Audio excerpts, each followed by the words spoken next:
Hello, hello, hello, and welcome back to another episode of Leaders Inspire Leaders. I am your host here, Corey McDermott, and today we have another amazing guest for you all out there. His name is Marc Mawhinney, and let me jump into his quick bio.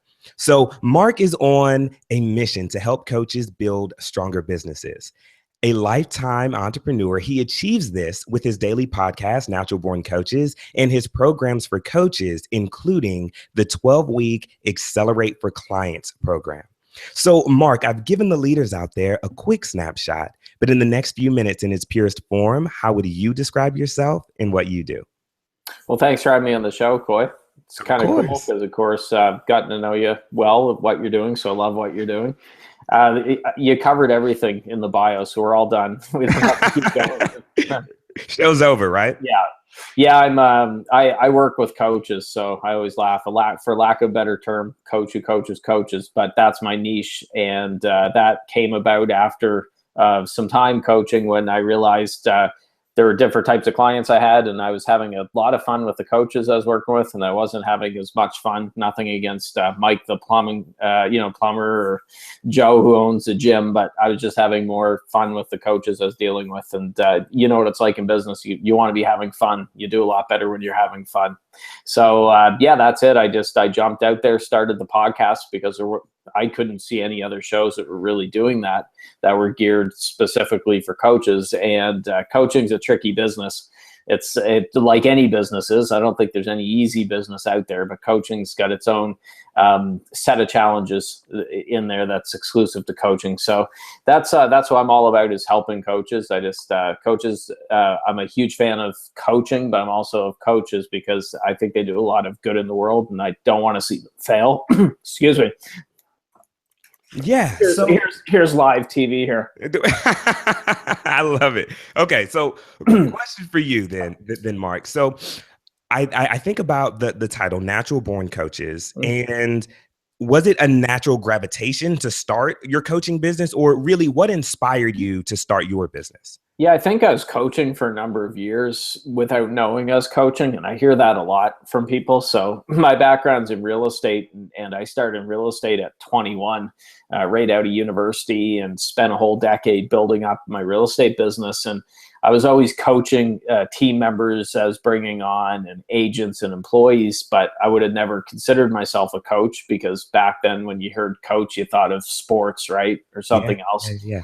I'm talking like I'm an old man. I'm like, this was way back in 2001 or 2000s when I got started in real estate in the Stone Ages. So 2000 for about a decade, I was in real estate. That's I was coaching, but I didn't really consider it coaching. But what happened with me is I had about a decade of success and smooth sailing, and everything was going great. And then I hit not one, but two business closures in the span of just less than 5 years.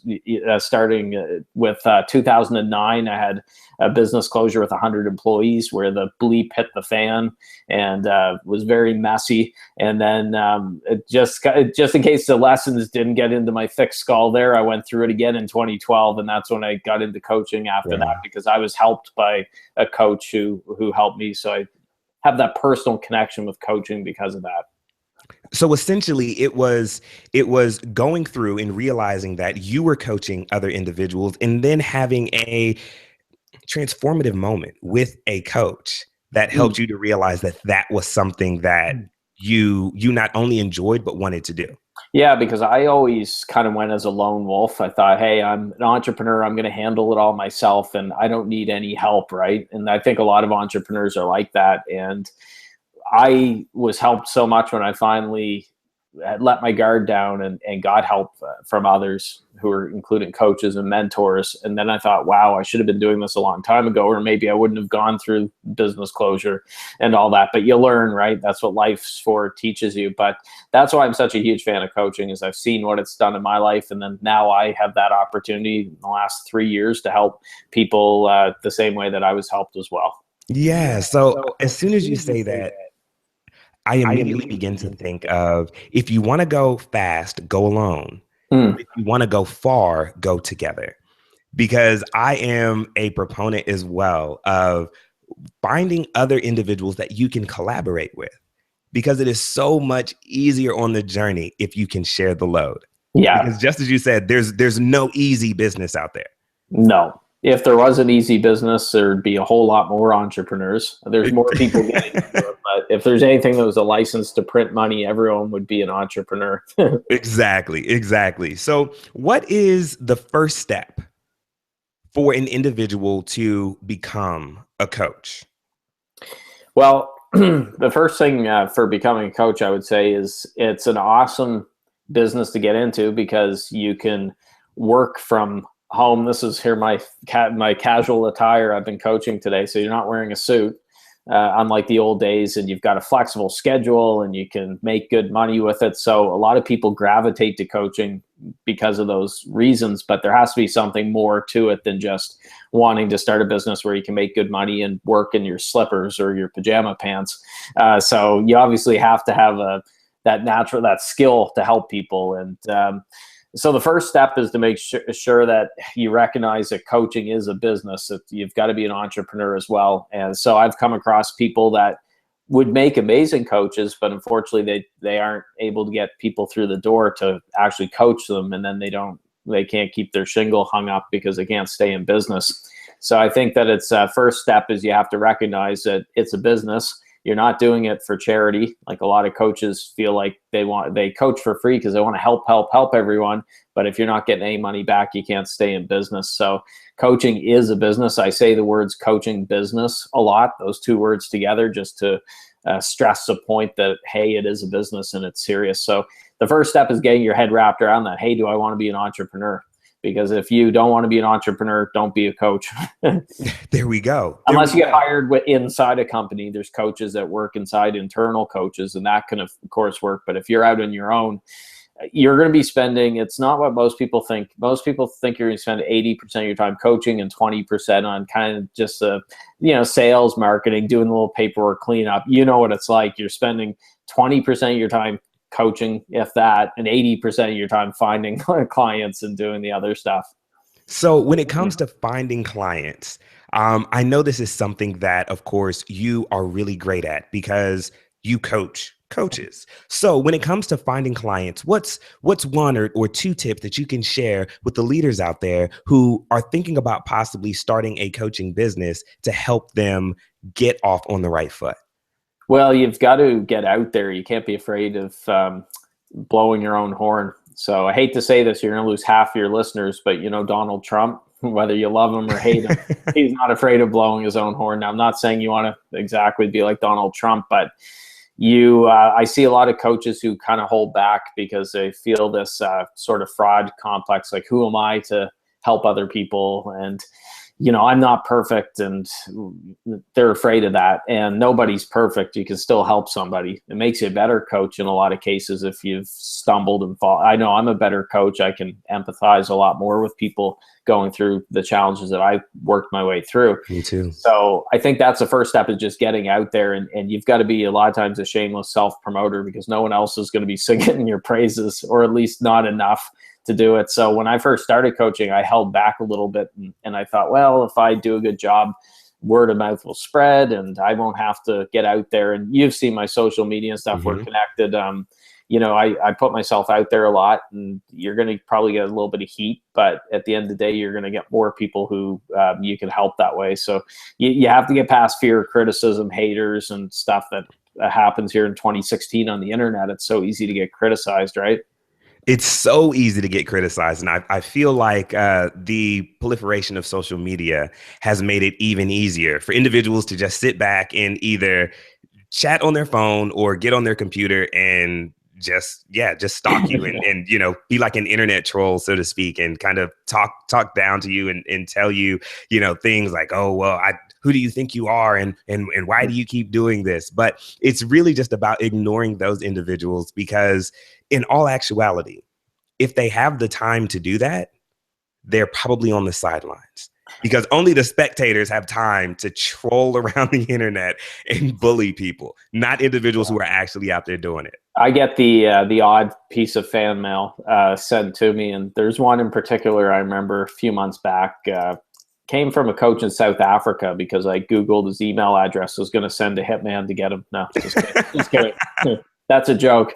But I got an email one day. I'll paraphrase, and it says something along the lines of, my God, your show is horrible. How do you listen to that drivel all day long coming from your guests? And I've had some amazing guests on the show you've been on, and others have been there. So I didn't put a lot of stock in it. But rather than just deleting it, which was my first thought, I thought, well, I'll have a little bit of fun with them. So I rolled up the sleeves, said, I'll take a few minutes here with my friend in South Africa. And I sent back a sarcastic email, which said something along the lines of, wow, you must be so busy to take your time to send this. I really appreciate this. And, we're sending out free hats and mugs for Natural Born Coaches #1 fans. Give me your address. I'll send it out to you. And looking for a president of our fan club. Are you interested? Yeah. Which is reading between the lines. That's my way of saying go after yourself.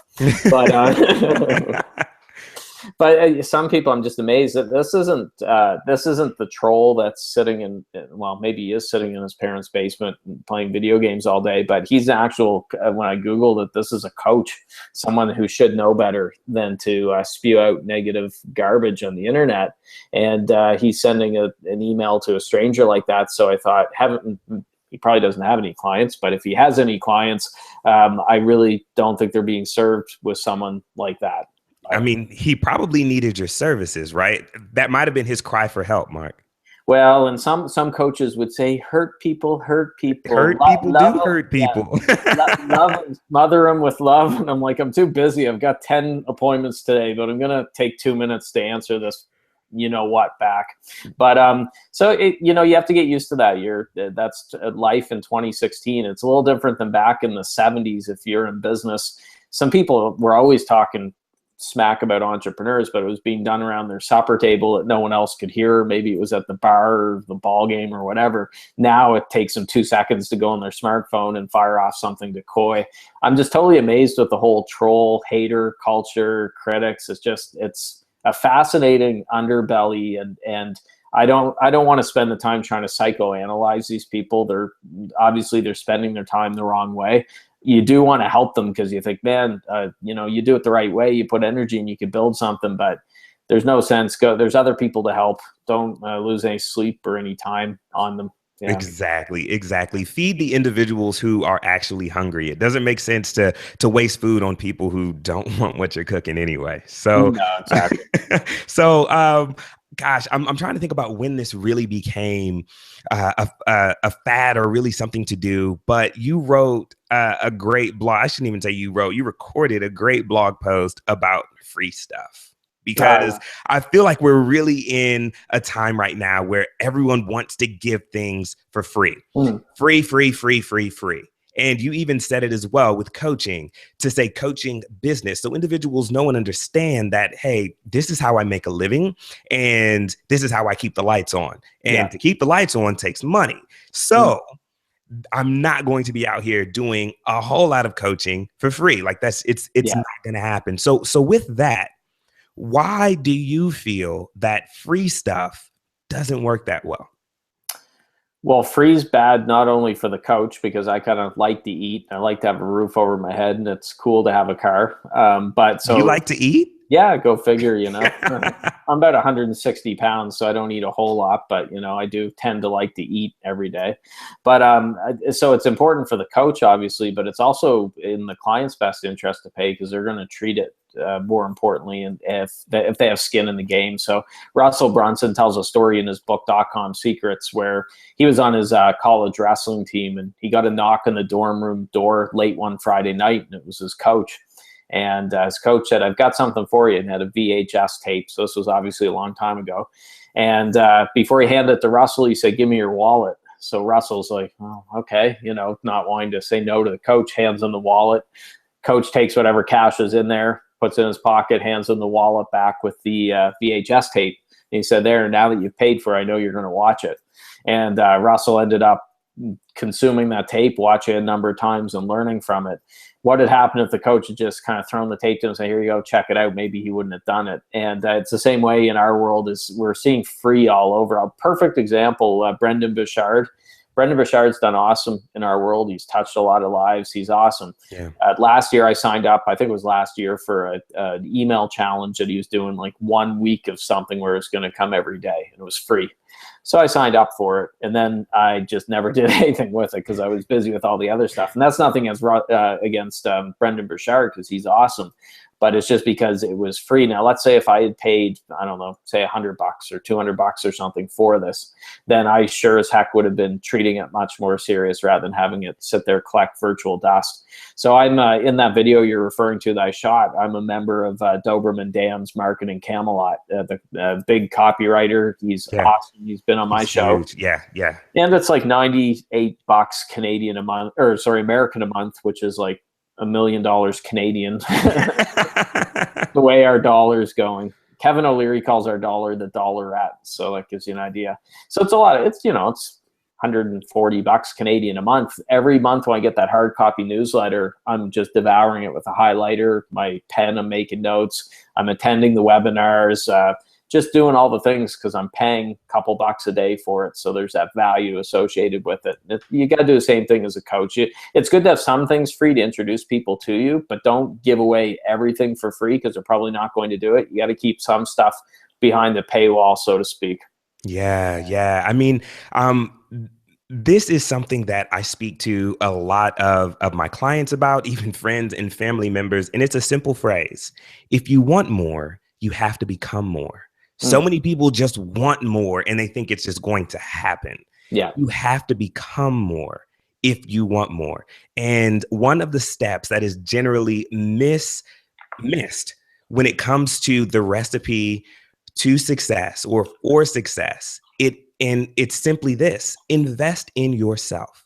Again, if you want more, you have to become more. You absolutely have to. Well, there's something gets switched in your head, when you pay for something. There's just something powerful about that, even if it is a small amount. You tend to treat it much more differently. And I see I see it in my role with coaches saying, "Oh, I couldn't afford $100 a month for a community or whatever," and then they're buying Starbucks a couple times a day and posting, on Facebook, and here's a picture of my cup. They spelt my name wrong, hee, and there's an $8 cup of whatever from Starbucks. I'm like, come on, buy into the community. So I'm I keep wanting to say Russell, where we're talking about Russell Brunson. I'm in Doberman Dan's community for a couple of reasons. First, he's one of the greatest living copywriters, so it's improving my copywriting skills, which is important for coaches. But then I'm also seeing how he's building a community, because I'm building a community as well. So I'm learning all that stuff. And he treats his people like gold. He does some of the bonuses he gives and the welcome package and all that. So, and he's now come on my show, and I'm connected to other people through that. So for me, $100 a month is a steal. Yeah, yeah. Okay, so you're talking about building a community. And for individuals who are aspiring entrepreneurs, I feel like building a community is an amazing way to really make the transition even easier, because you already have that community. So I am a part of the Coaching Jungle, which is an amazing Facebook community that you have. It's a really, really great group. Can you give us any tips on how to build a strong community and a community that's engaged, and a community that actually posts, and it's not just you in there posting, the great content that you have, but it's other individuals who actually have a desire to contribute and a desire to answer and comment and engage? Well, I'll give you the answer. It's $19.95, though. You're gonna have to PayPal me. I want to make sure you take it and put it into practice. Well, the Coaching Jungle. Thank you for the shout out. If anyone wants to check it out, the easiest way there, you can search the Coaching Jungle on Facebook, or you can go to thecoachingjungle.com. Thecoachingjungle.com will forward you to the Facebook group. So as we're recording this, the group is about 5 months old, roughly. And we have about 1,200 people, and it's grown really well. So it hasn't been a case where, some people start a Facebook group and they take 500 of their friends and dump them in without their consent. Exactly. I've been a part of that. Yeah. And then it's those people wondering, gee, why is no one participating? Well, let me see. You just dumped me in here without my permission. So I built the community I've been very clear that I'm not adding people without their consent. I'll tell people about it, or they're finding out about it through word of mouth or whatever, but I'm not just dumping people in. I'd rather have the community grow more slowly that way, although it's been growing by close to 100 people a month, just from people finding it through word of mouth. So that's one tip right there is don't throw people in, which I see happen all the time. And that really annoys people. So you want to encourage activity from others, not just be a vanity project where you're the only one posting. I think you have to have very clear rules. So you probably noticed in the coaching jungle that we have theme days that are in there to encourage activity, but there's also rules where I don't want to be a spam world, spam city where people are just posting and selling all their stuff, because I've been in groups like that before, and there's not a lot of value in that. So if people want to promote, they keep it in the promo Friday thread, so it's not all over the wall. And I'll warn people. The rules are in there. Sometimes people miss them. They may post something on the wall. I'll delete it and I'll tell them. If someone's frequently abusing it, I'll kick them in the behind and get them out of the group. That happens occasionally. So it's better to enforce your rules like that, because if you don't enforce the rules, you start letting stuff sneak through. Then the good people are going to say, well, why am I staying here? I'm obeying the rules and they're not doing anything but that, so I'm just going to leave. I would rather boot 10 people out and get them out of there than lose 100 good people that way. So yeah, there's a few tips, but the biggest key is be in there every day. I'm in the coaching jungle every morning. I could automate some of the stuff in there, but I want to keep my finger on the pulse. So I'm in there every single morning when I wake up. I'm wiping the sleep out of my eyes and half asleep, going getting the phone out. But I'm doing stuff in the jungle, and then throughout the day, and post a couple times a day, but also encouraging activity. And a lot of Facebook group leaders don't do that. They're not in there enough, and then it kind of dies a slow death. So you have to be active in there as well. Yeah. So, you've got so much going on, Marc, and I feel like I could pick your brain forever, but I want to ask you about staying organized, because you've got the coaching jungle with, over 1,200 members in there. You've got your coaching programs where you do individual one-on-one coaching, you do group coaching as well.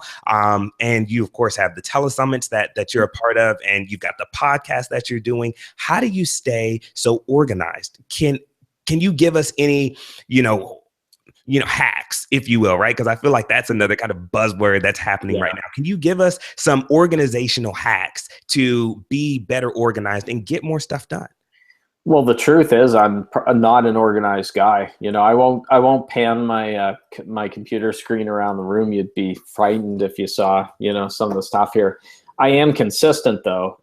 So I'm like a robot. I make sure, okay, I'm doing this at 8 a.m. every morning. I'm doing this, and I batch my days, which I'm a huge fan of batching. So when I say batching, what I mean is you group certain activities into blocks of hours or days. So for me, my coaching, Monday's my heavy coaching day. A lot of my one-on-one clients are Mondays. I've got one of my groups on Mondays. There's one on Tuesday as well.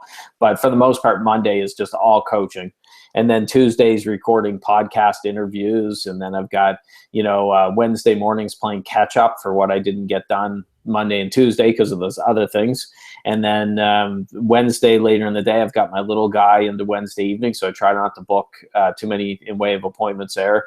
Thursdays, podcast interviews on other shows and strategy sessions. And then in a perfect world, Friday, Saturday, and Sunday is Marc time, where I don't work, but I'm a workaholic. So we're recording this on one of those days. So I have to improve there, but by batching stuff into certain days makes it much, much easier. And I've also learned to say no to those bright, shiny objects. So every day I'm getting approached by people saying, hey, Marc, I'd like to do a joint venture with you or a partnership or whatever. And there's some really cool people and a lot of stuff. But if you say yes to all that, pretty soon you're going to be swamped.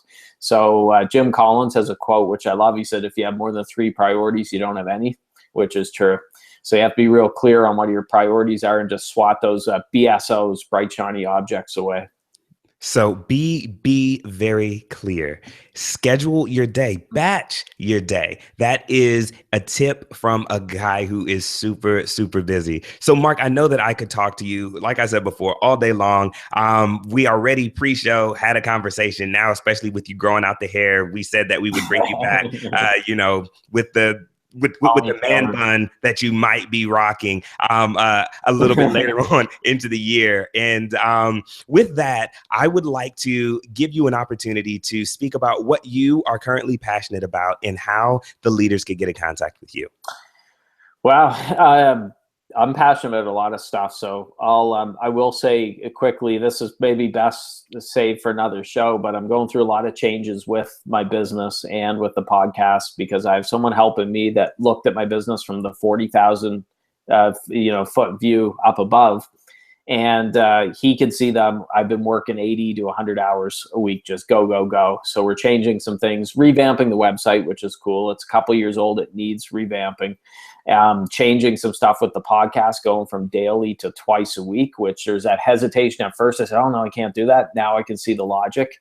And getting much more clear on certain things that have to be done, like releasing my book. The book's been on the back burner now for 2 years, and just where I've been doing other stuff. So changing a lot of things around to really take it to next level, because I've been happy where my business is at in this point up to this point. The problem I have is if I get hit by a bus crossing the street today, then that's it's gonna hurt physically, but it's gonna hurt the pocketbook as well. So we're doing some do-it-yourself programs. We're launching things that can help people without me physically coaching someone one-on-one or group. That way they can go at their own pace. And yeah, lots of cool stuff. So you can go to naturalborncoaches.com is my online home on the interwebs, and check it out. Thank you for sharing your home on the interwebs with us, Marc. And as soon as you were talking about, having individuals kind of do it themselves and in scaling, I immediately started thinking about how quickly people say that we want to scale a business. And sure, you do want to scale the business, but more importantly, you want to learn how to scale yourself. Because if you can scale yourself, the business will scale. And Go ahead. And that's a good lesson, because what people have to remember, I'm in year 3 as well. So a lot of new coaches and new entrepreneurs are a day or two out of the gate, and they want to have the 4-hour work week. They want to be hands off. They want to hear the ching ching. So they're sipping, fancy drinks on a beach while the money's rolling in their bank account, but they haven't actually put that work in. So it took me a couple of years of busting my, to just work to get to that point where I could hire people to do some of those things. But it wasn't like day one out of the gate I said, oh, I'm going to come up with all these program stuff. So I find a lot of coaches try to do the hands-off model too early. And what I recommend instead is get some one-on-one clients and some group clients. That's your quickest path to revenue. Instead of saying, I'm going to, sell 1,000 copies of this program every month, which isn't as easy as it sounds. Do the one-on-one in the group, but build the community while you're doing that. And then I find where the magic happens year 3. I had a great year 2, don't get me wrong, but already here in my 3rd year, some cool things are happening, and it's going to be light years ahead of that. So I find usually it's around year 3 that the results from your efforts start to pay off. So to wrap up the show, Marc, what is one piece of parting advice that you would give to the leaders of tomorrow out there listening? Be patient. Patience is a virtue, like that old saying. So I would say be patient. Like I mentioned, it can take up to 3 years to really start getting traction, but also don't compare yourself to people who are way further down the path. So if you're a newer entrepreneur that's in your 1st year, don't look at someone that's 10 years into it and think, oh my gosh, they're so far ahead of me. You shouldn't compare anyways. I don't think comparison's good, but if you absolutely have to compare, look at people that have been in business for the same amount of time as you have. And then you'll see that you're really a lot further along. Don't look at these people 10 years down that have had all this extra time. I mean, that's almost 4,000 days ahead of you, right? Compare apples to apples, not apples to oranges. There we go. So leaders, head on over to leadersinspireleaders.com for the show notes and Marc's contact information. Remember, the highest form of leadership is inspiring other leaders. So be inspiring and stay inspired. Marc, thank you so much for joining me and inspiring the leaders of tomorrow. Thanks, Coy.